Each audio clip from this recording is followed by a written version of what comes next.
Hi, my name's Sam Logan, former Royal Marines Commando, and we're going to talk about the practical elements for basic training. What you can practically do to prepare for basic training.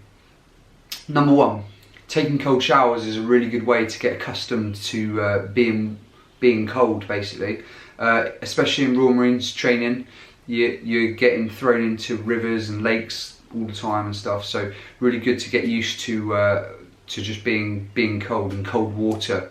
It can take your breath away, but if you get used to it before you go, then it will hold you in good stead. I wouldn't go, you don't have to go mental with it, but just get used to it. You know, 1 or 2 cold showers a week, and build up the duration of time that you spend in it. And honestly, it will really help you when you go through training. Start waking up early, massively important. You know, people go from being a slobby student waking up at 10 AM to all of a sudden getting up at 5:30 in basic training, and they crumble simply because of the sleep.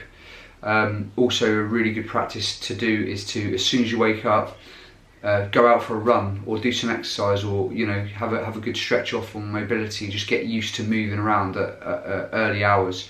One thing I would really stress on this point is not to go into basic training sleep deprived. I hear that people they try and prepare themselves for basic training by not sleeping. I think that's basically a stupid idea. Reason being is, in basic training, you're sleep deprived. That they do it to break you down. So you don't want to go to basic training already half broken down because you've been not sleeping very well. So get to bed 10 o'clock. Get up at 6 o'clock, perfect. There's 8 hours right there. Start the day fresh, start off some exercise, and you're good to go. Get used to learning. This is a massive point. I went in at 19 years old, so I hadn't been in a educational position for a year or so.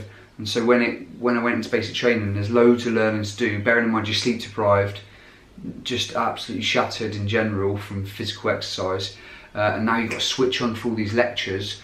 It's really important that you can take in the information. And so if you're not used to being in a learning environment, then you know, start learning, start reading before you go to bed, things like that. Just get your mind ready to be able to take in information. Learn to be away from your phone. Obviously, this day and age, everyone's glued to their phones in this position here.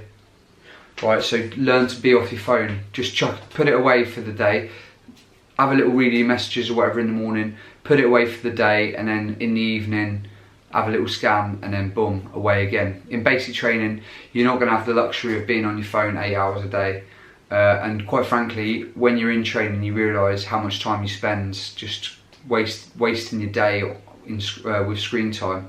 So get used to not having it, and it will really help you. It will help be productive throughout the day, and it will just genuinely make you more alert and ready to attack the day. Relationships. How many people have I seen leave training because of a relationship? Ask yourself honestly, is this relationship going to help you with your goals long term? Is she or he going to get in the way of your goals? Or are they going to be ringing you and texting you every 5 minutes crying about how they miss you and how they can't do life without you and how they're going to jump off a bridge? Or are they going to support you, and when times are tough and you give them that phone call, they're going to say that, come on, you can do this, you can smash this, this is what you want, etc, etc. Be mega honest with yourself, because I've seen people come in and after 2 weeks, you know, they're having a crap time and it's hard. Basic training is hard, obviously, and then they'll blame it on the relationship, or you know, their partner down the phone is giving it like all the tears and that every night and making it dead hard. So if you need to, bin them off. Run at distances that make sense. So a lot of people run from 3 miles onwards. However, most thrashings or most punishments would be like, right round that tree and back to me, and the tree's 400 metres away.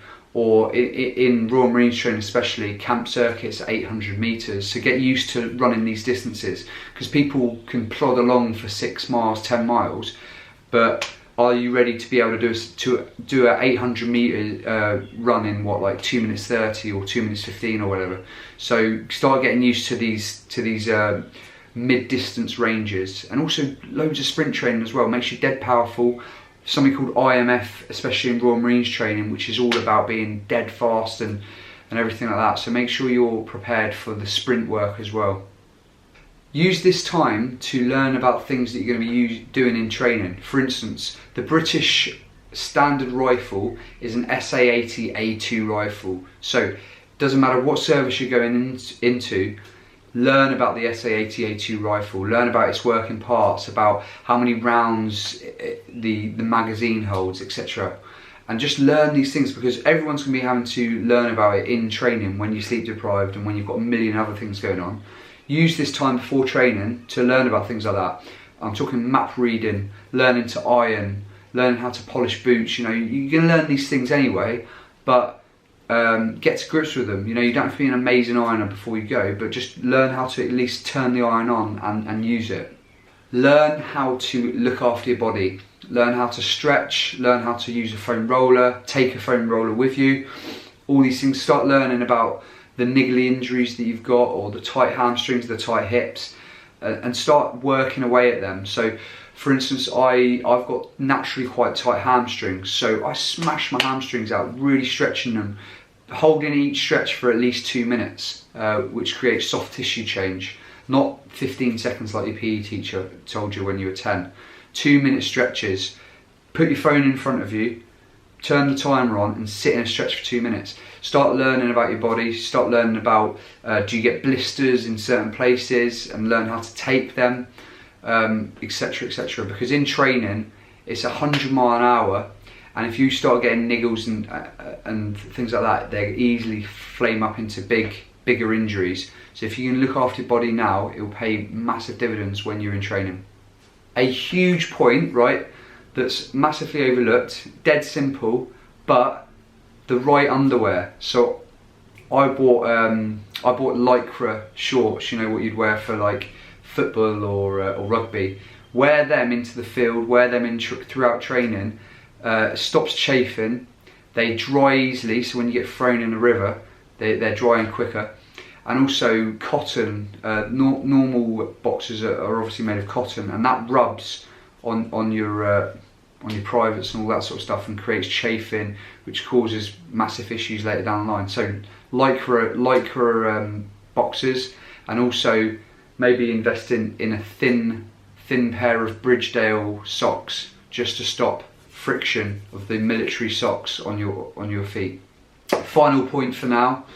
Don't go into training too lean or too overweight. If you're too lean, like if you're ripped and your body fat is what, like 6%, then it doesn't give you much in reserve for the big long days in the field where you're hanging out and you've got a burden on your back. You know, so have a bit of chub. We call it yomping fat. I love a bit of chub because it just helps you when your energy reserves are low. Your body can use the fat from your body rather than eating into your muscle, etc. Also, if you're too overweight, obviously it's going to be detrimental because you're having to carry a big lump of lard around as well. So find that happy medium. If you need help on that front, just give us a text. Give us an Instagram message, and I'll help you with that. Guys, I hope that's really helpful. Any questions, leave them in the comments box. If not, you can message me on Instagram, SAMLOGANFITNESS. Pass this on to your PRMC groups and your friends and all your Bezzy oppos who are going into training. Listen, I'm here to help you. I've done my time, and now I just want to pass on that knowledge to others. In my true profession, I'm a personal trainer now, so I help people all the time get into the military and the emergency services, and also just into the best shape of their life. So you know, any questions on this front, any questions in terms of nutrition or anything like that, just give us a shout out. Happy days. Nice one, guys.